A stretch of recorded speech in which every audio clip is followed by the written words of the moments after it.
gets caught in some, well, verbal gameplay, not telling the truth on a couple of things. So here is the president's doctor saying that Trump may not be out of the woods yet. I wonder how the president feels about that. Certainly an interesting choice of words. 800-801-8999, the nationwide number here on Schmidt. 800-801-8999. A couple of interesting factoids.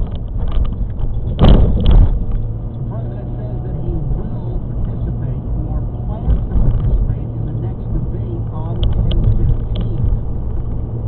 Now, if you do the math, and the president testing positive on Thursday night, so if we've done the math on this, have we calculated the 14-day quarantine period, the CDC recommendation?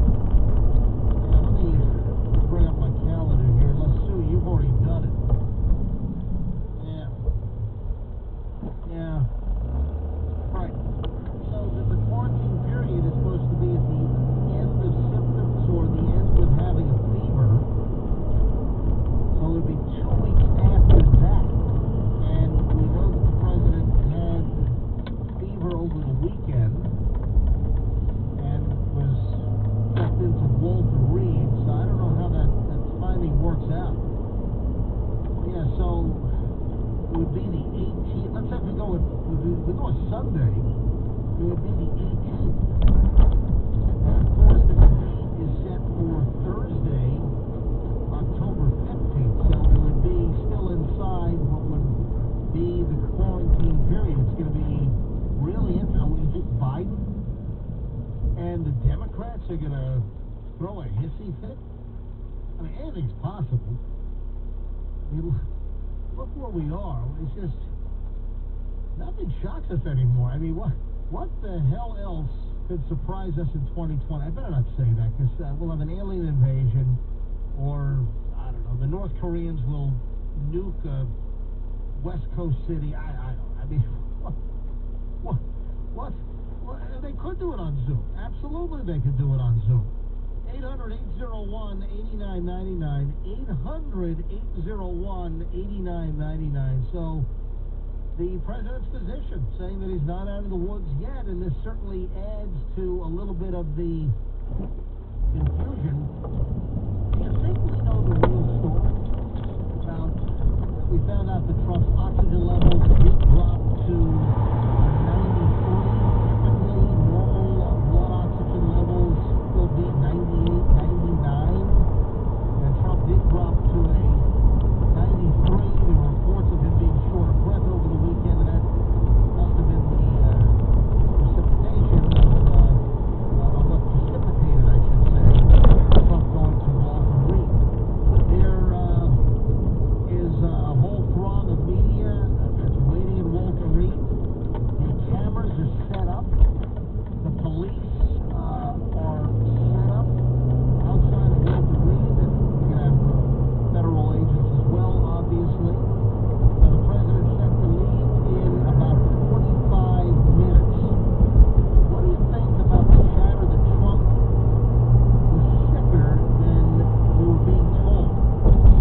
There's a lot of confusion here. It's easy to draw the conclusion the president has a more serious case of COVID than we were told.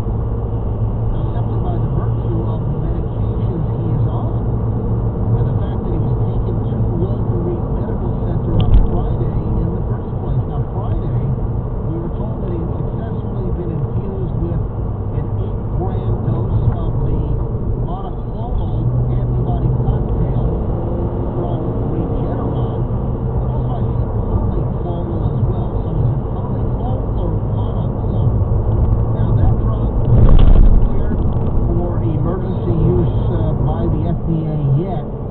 Only 200, this is interesting, only 275 people are in the clinical trial studying the drug from Regeneron, and there must be some indications that are positive for them to suddenly put Trump on this Regeneron cocktail with developing stages, really in the beginning. And it was clear for Trump to take it as a compassionate use basis, as we told you earlier. And then hours later, he was in Walter Reed, admitted as a patient. We were told very little on Saturday about his condition, only that he was doing very well. We have since learned that the president's deteriorating condition was somewhat considerable from Thursday night to Friday morning, with the high fever spiking. And then, of course, the O2 levels that I just mentioned in his blood. And at the hospital, he began his 5-day course of remdesivir, which is usually only used on patients with very serious cases of COVID-19, unless there was an overcompensation because we're dealing with the President of the United States. The fever is gone, that's what they tell us, but that's with the assistance of the medication. And Saturday, the President experienced another brief but precipitous drop in his oxygenation and was put on a steroid. He was put on dexamethasone, which is ordinarily only administered to reduce inflammation in the lungs, indicating severe pulmonary distress. So did the President have a bout with this disease that was greater than what we were told? So a lot is being read into the fact that the President is on 3 very heavy-duty drugs, all of which come with their own risks and side effects on their own, including nausea, diarrhea, and diarrhea. Diarrhea, that's what it sounded like when I first said it. Nausea, heartburn, indigestion, upset stomach, diarrhea, right? Hey, Pepto-Bismol. So those are some of the conditions that you could have. You could have serious side effects with nausea, diarrhea, mood swings, depression, euphoria, and in other cases, with the steroid, you could have grandiose delusions. Could be one of the side effects. What do you think? The question, folks, remains: is President Trump on this regimen because his infection is or is his medical record doing everything they have meant to? Because, again, like I just said, he is the President of the United States military. It's very authentic, it's incredible, and we just don't know. He certainly is not at death's door, but he lives.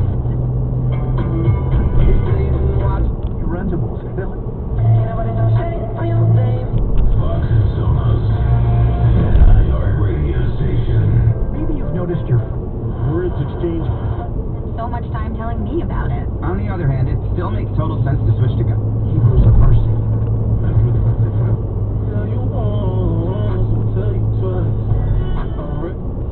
Conversely, the length of drugstore receipts makes no sense. I came for aspirin and left with roughly 6 feet of paper. Maybe I'll start my... Schumann's Cello Concerto with the Bavarian Radio Symphony, Colin Davis conducting, and the cello soloist is Yo-Yo Ma.